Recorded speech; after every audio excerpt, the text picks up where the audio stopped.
Hello, everybody. Peace. Welcome to another episode. And today I'm going to be talking about something that I wrote about in my book, The Woke Writer, and it's on the chapter of manifestation.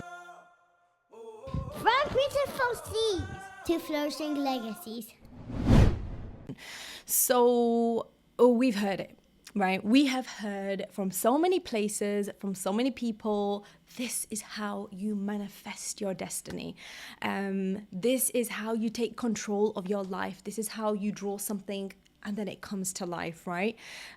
So this book, its intention was kind of to put right a lot of the new age theories that are out there when it comes to topics such as intuition, manifestation, and wisdom and knowledge and all of that, and what the real concept of things like surrender are, and that kind of thing. So anyway, related to this topic, what I wanted to talk about is something related to manifestation, right? Basically, I'm talking about the book of decrees, the destiny decrees, things that are going to happen in the future. So I wanted to approach it from a stance of something that I heard about recently, and it was about something that many people who are spiritual gurus, not necessarily tied to a religion, but they do have certain beliefs, like it's the new age kind of belief system, right? And one of them is about a certain kind of book that they say exists. And this is important because I have written a whole novel about this book, right? And inshallah, you will have a chance to read that for yourself, inshallah. It is not out, it's not published whilst I'm making this video. Point is, it's an important topic. It's a very important topic. And it is something which is about the book of decree. So a lot of these spiritual gurus, right, who have mass followings, talk about this book, which is called they don't call it really a book, they call it the scrolls.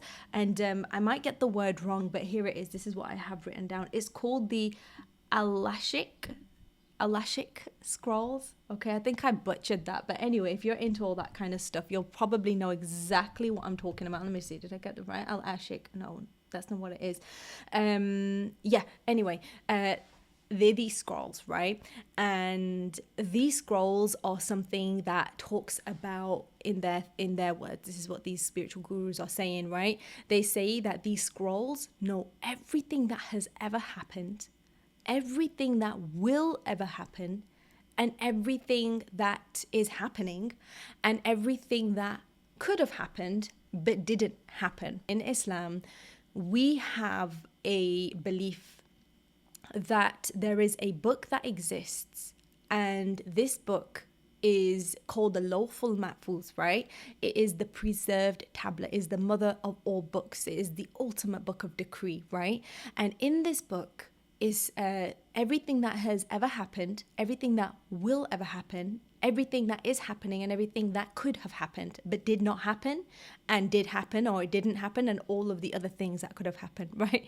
Anyway, the reason why I wanted to talk about this is because so many of these spiritual gurus have gained mass following from claiming that they have access to these books, to these scrolls, they call them, right?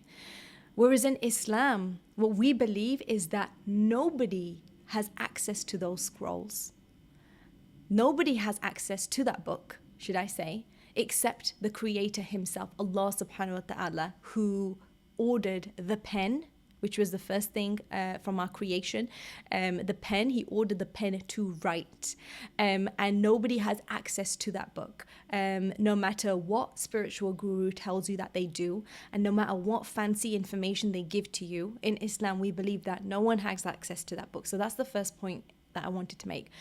The second point is, if the spiritual gurus did have access to that book, then why are so many scandals happening in their name, right? Against their name.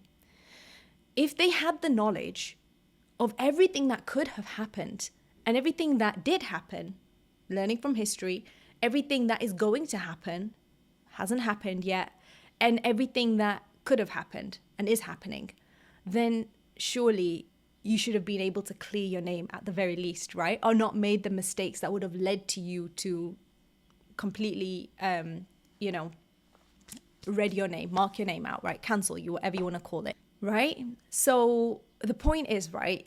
Number one, no one has access to these books. That's what we believe in Islam, right? Number two, if you did have access, then why do you keep making the same mistakes? Why do you keep making the same mistakes and not stopping them, right?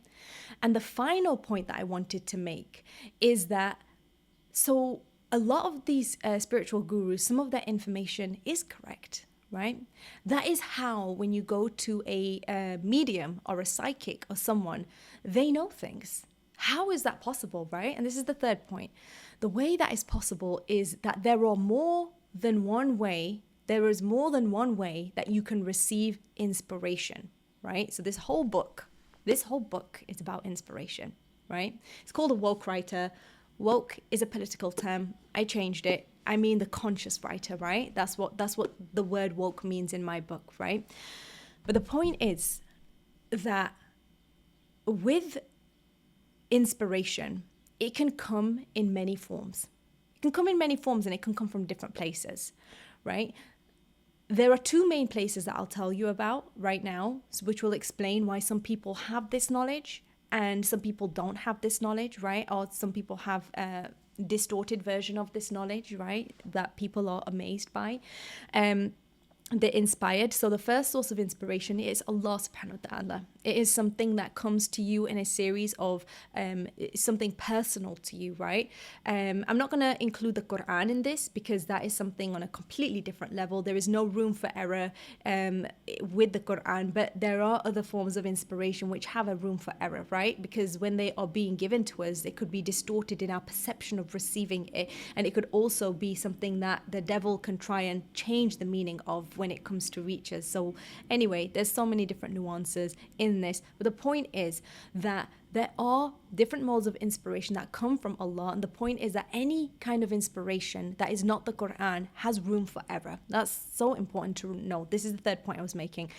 And a few examples of what sources of inspiration these are, and if I'm getting a little bit like complicated or going in so many different directions, I really do urge you to get this book, have a read. It actually simplifies everything. It tells you everything you need to know from a logical standpoint of where knowledge comes from in the first place and all the things related to it that come after, which we believe as Muslims that inspiration is a form of knowledge, is a form of guidance when it comes from the Creator himself, right? And this form of inspiration comes in many forms. It comes in the form of dreams, things that are personal to you. It comes in the forms of synchronicities. If you are an artist, if you are a creative, then you'll notice these synchronicities. Sometimes you're thinking about an idea and boom, there it is. And everything is about this idea and you need to write that book, right? Or draw that painting or do what you need to do, right?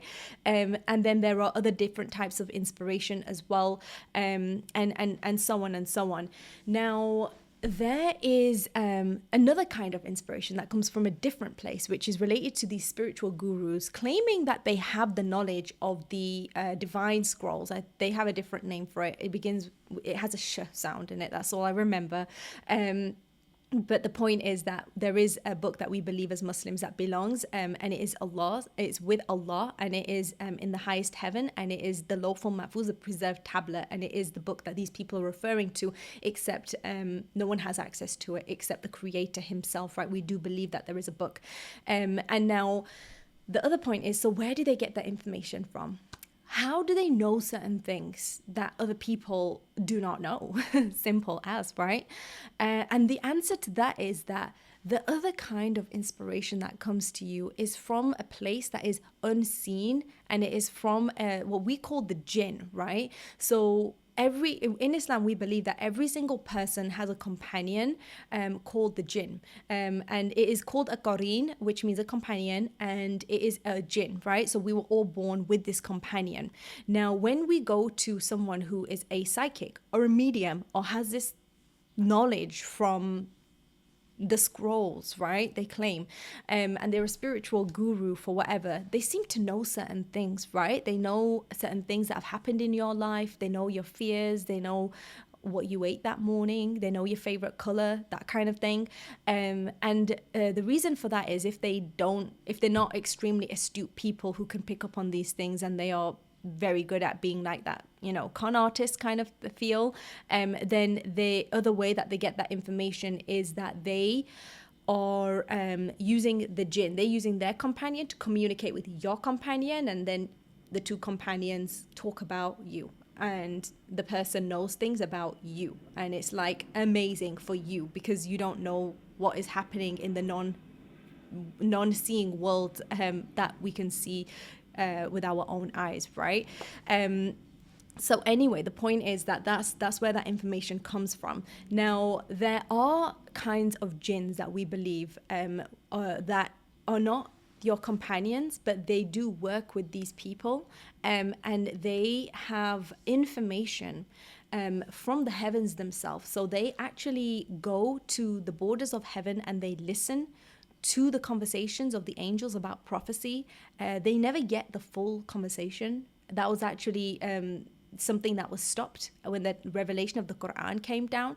But before that, they could get a good amount of the conversation, which is why if you read in Greek literature, there was oracles which are so famous, and they knew all of this and they knew all that information.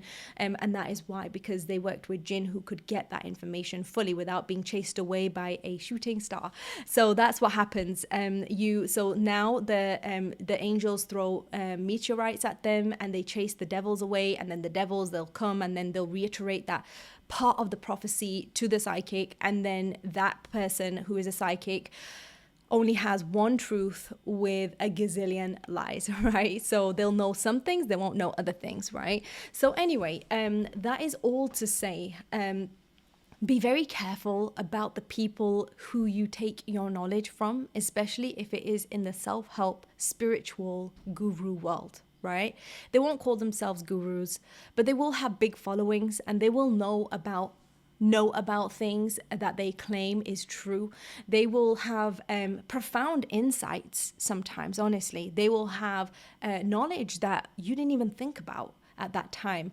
But I want to ask you, because there is this rise now in new age theories and new age groups of people who are following, and even an increase in cults as well, whose leaders claim to have access to these scrolls. But the point of this is just be very careful. Even as a Muslim, like sometimes we'll tremble onto something and we'll feel like, oh, this is different. Oh, this aligns with Islam. And then we can fall really deep into a hole. And in fact, that almost, I remember when I was learning about researching about this book, I was researching about inspiration. And what I found was that the more that I kept hearing about other people's version of intuition who are in this new age community, the more confused I felt, the more scattered, the more kind of like unsure about everything that I felt. And I was like, this is just, something is wrong, something is off, something is incomplete. And that's when I began to listen to Sheikh Hatim Al-Hajj's lectures on inspiration. I actually reached out to him personally because I was really confused. I didn't know where to begin researching. Everyone says they know about this thing that is intuition, and I do believe we each have our own version of it, right? We all have a certain instinct, but even that's a nuanced thing, right? But the point is that it can get really confusing when we go down a certain rabbit hole, because we feel like people have a certain kind of knowledge. So just be very careful. The point of this is just be very careful where you get your knowledge from. And this might be even from people who claim that they follow the same religion as you, but then they are saying that they have this revelation of certain things. And in Islam, we don't believe that anyone has the final revelation except the Prophet, peace be upon him, and everything else is inspiration, a different kind of inspiration to the Quran, and it has room for error. So never put your 100%, 100 and gazillion percent trust in one person, especially if they are living, right? Because anyone who is living is prone to error. So I really hope that this has been clarifying for you. If you enjoyed this video, please share it with someone, and also you can follow, you can get your free downloadable. Actually, I have a free downloadable of my book, The Woke Writer. Is all about surrender. I think you're gonna like it, inshallah, and it's all about letting go. And have a beautiful and blessed day, everyone. Thank you for being here with me, and assalamu alaikum wa rahmatullahi wa barakatuh. Peace.